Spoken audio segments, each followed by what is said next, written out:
Hey guys, it's Kevin, and welcome back to another video. So I have two of my favorite Android phones with me, Samsung's Galaxy S22 Ultra and Google's Pixel 7 Pro. Both have their ups and downs, but if I had to pick one to be my daily driver, it'd be the S22 Ultra. I prefer the design, display, battery life, and software features. Well, that was easy. You can probably stop watching, but don't do that because it ruined the fun and watch time. So let me explain in detail why I prefer the S22 Ultra over the Pixel 7 Pro. Of course, I gotta start with the finishes. If you didn't know, I like matte black. In fact, I like it so much that I have a wristband and a shirt. If you're interested, I'll link these in the description box below. I have the S22 Ultra in Phantom Black and the Pixel 7 Pro in Obsidian. You can already tell which phone I like more. Phantom Black is this clean, smooth matte finish while Obsidian is glossy. It's a darker black, but I constantly need to clean it because of dust and fingerprints. The only downside to the S22 Ultra's design is the camera bump. If you're like me and don't use a case, it'll rock on the table. The Pixel 7 Pro doesn't because the camera visor expands across the whole width of the phone. In terms of the feel in the hand, both phones are comfortable to hold since they have rounded sides, but the Pixel 7 Pro is grippier thanks to the glossy back. Plus, the camera visor acts as a resting spot for my finger. The two are typical glass sandwiches, except the S22 Ultra has Gorilla Glass Victus Plus. Moving on over to those displays.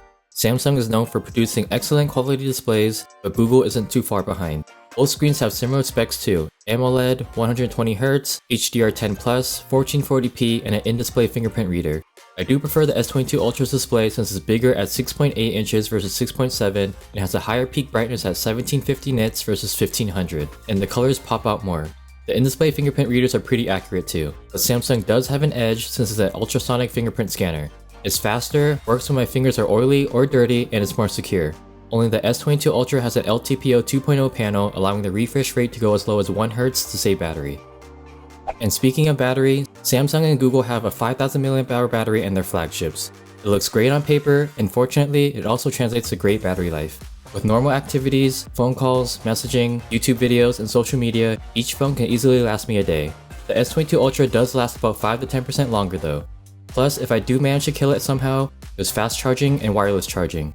The S22 Ultra supports fast charging up to 45 watts, while the Pixel 7 Pro is 23 watts. But the Pixel has faster wireless charging at 23 watts compared to 15 watts. Since I have Samsung's 45 watt power adapter and prefer longer battery life, I'm sticking with the S22 Ultra. Things get a little tricky in terms of software. I'm not the biggest fan of Samsung's One UI, I prefer stock Android, but you can't ignore the extra features they pack into their phones. For starters, the lock screen is fully customizable. Doesn't it look familiar? And so is the always on display. One-handed mode shrinks the entire UI instead of moving the top half down. I can use gestures such as double tap to turn off the screen, swipe from the bottom corner for pop-up view, and swipe from the bottom for split screen. I can also pin apps to memory, use air actions with the S Pen, and utilize Samsung DeX. The Pixel 7 Pro contains no bloatware and the UI is a lot smoother and cleaner. Luckily, I can also install a launcher on the S22 Ultra and have it look like a Pixel. If there's one thing I prefer on the Pixel 7 Pro, it's definitely the cameras. On paper, Samsung wins with its ultra numbers: 108 megapixel wide, 100x space zoom, and 8K video recording.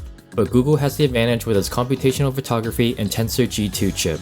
When having both photos side by side, Pixel 7 Pro is more realistic. Even low light photos are more detailed. The S22 Ultra isn't terrible by any means, the photos can look a little too saturated sometimes. And let's not forget about the price. The S22 Ultra retails for $1,200 and the Pixel 7 Pro for $900. Both phones start at 128GB of storage and 12GB of RAM. Technically, design won't matter since most people put a case on their phone anyways.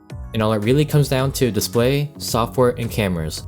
Are they worth a $300 price difference? I enjoy using both Android phones, and these are just based on my personal preferences.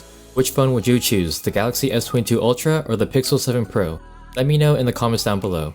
If you enjoyed this video, be sure to check out one of these next. Thanks for watching, please like, subscribe, and hit the bell so you'll be notified when I post new videos. And I'll catch you guys in the next one. Bye!